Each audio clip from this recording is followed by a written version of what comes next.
Good afternoon, ladies and gentlemen. I'm John. This is Many a True Nerd, and welcome to Prison Architect, a game I've kind of really got into a bit recently. I've kind of been enjoying this one quite a lot, and my little guide as to how to build the perfect prison, because I've been putting a lot of work into this game, and I think I've figured out how to build the very perfect prison. So let me walk you through the prison rehabilitation fields, and I'm very proud of this one. So obviously, prisoners arrive here as usual, and they are brought into the holding cell temporarily. Now, the thing about holding cells was, that's your first impression.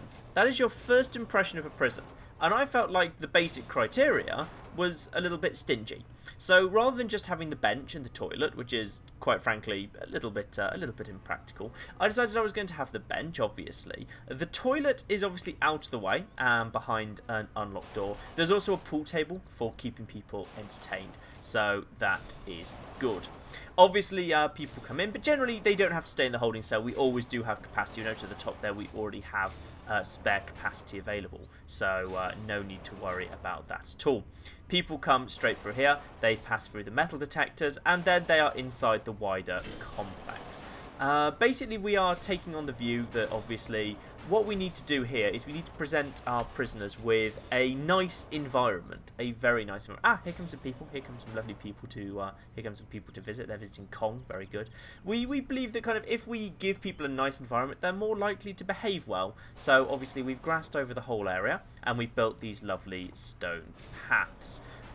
We've also decided that cells were a problem for me. I decided I didn't like cells. It's very important to me that every single prisoner has their own path up to their own front door and their own personal chalets. They've got some privacy. Obviously, all of the chalets have been designed independently. There is not a single one in this prison that's actually the same. All of them have a unique layout. Some of them kind of different in different ways.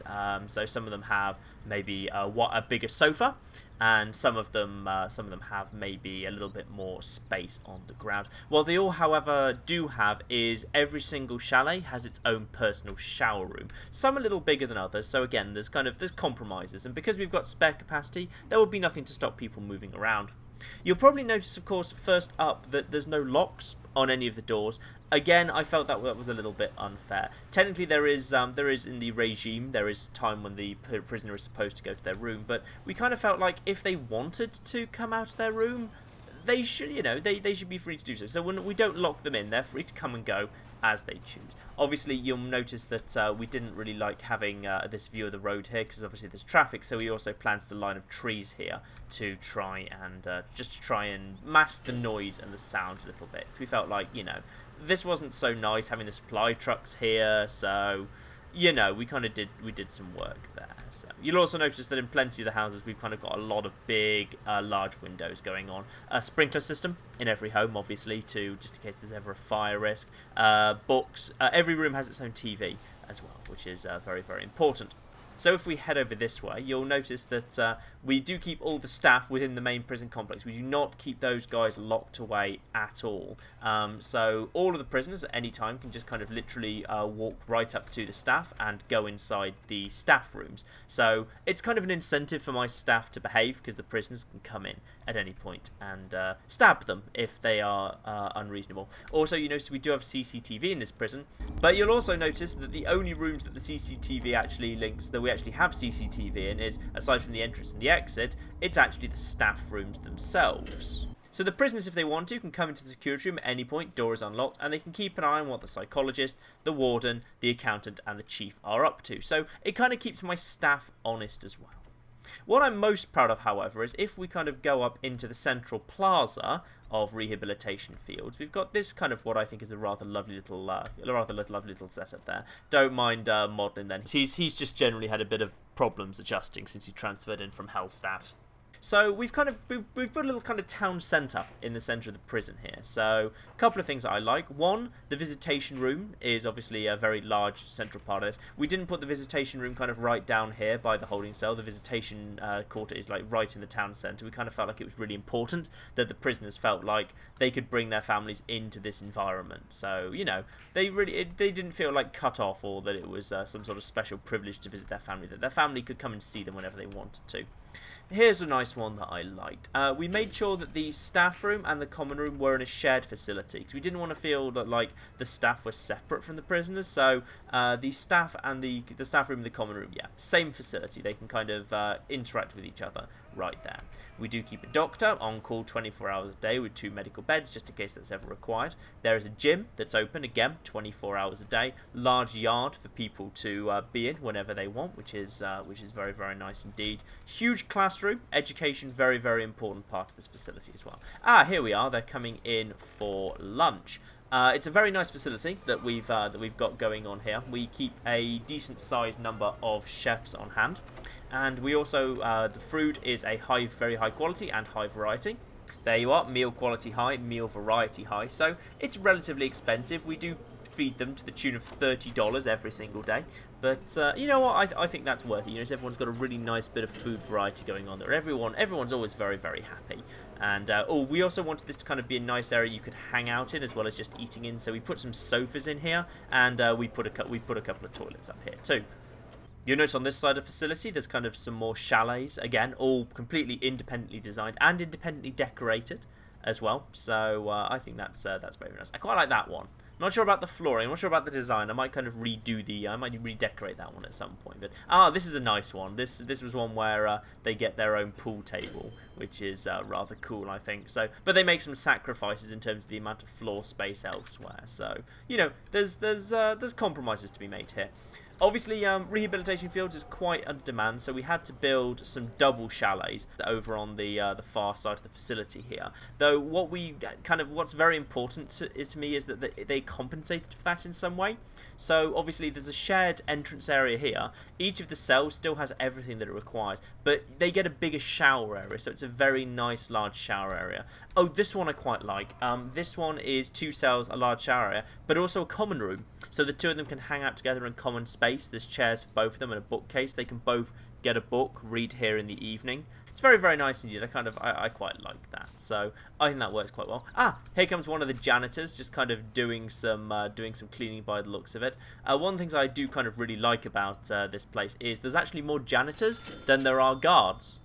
Which is very, very good. And yes, the janitor service does come around every single day. Fresh prisoner uniforms, old prisoner uniforms taken away. All very, very nice indeed. This guy thinks he's well fed. Excellent. He has been well fed. What else have we got here?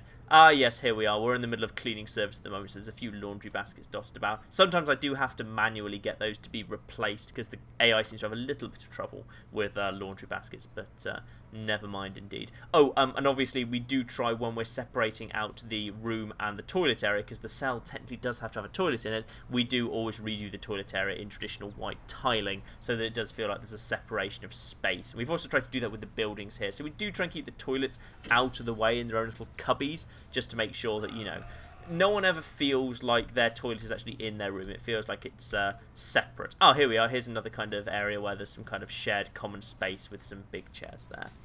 There are opportunities for work programs. There's a laundry down here, which our prisoners are working in at the moment. Well done, guys. That's very, very good indeed.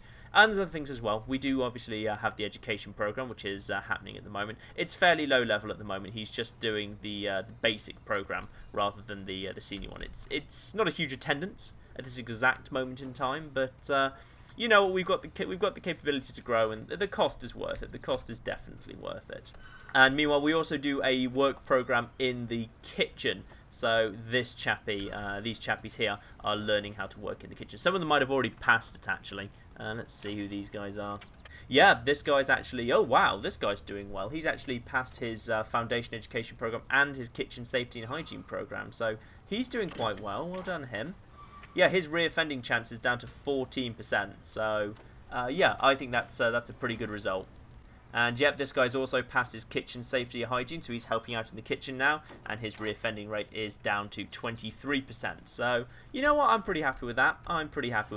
Of course, one of the nice things you'll notice about this prison is the prison is actually in profit. The prison is actually in quite a healthy profit indeed in terms of its daily cash flow. It's, you know, it's in a good economic situation. Part of the reason is because everyone's so happy, we barely really need guards, quite frankly. I mean, we keep one canine unit on site, which I mainly do because I find the dogs adorable, and when they go to sleep in their kennels, they're very, very cute. Though, admittedly, I do keep them patrolling along this path because some of these people do have drug problems. We want to help them get past that. So obviously when visitors come into the prison, they have to pass through the metal detectors to make sure they're not bringing in weapons, and also they pass the dog to make sure they're not bringing in drugs. And the janitors, by the way, are really flipping fast at getting things cleaned up. If there's ever a bit of room that needs kind of mopping up, they are right there. They do a very, very good job. So yeah, we've only got 5 guards on staff, which is great.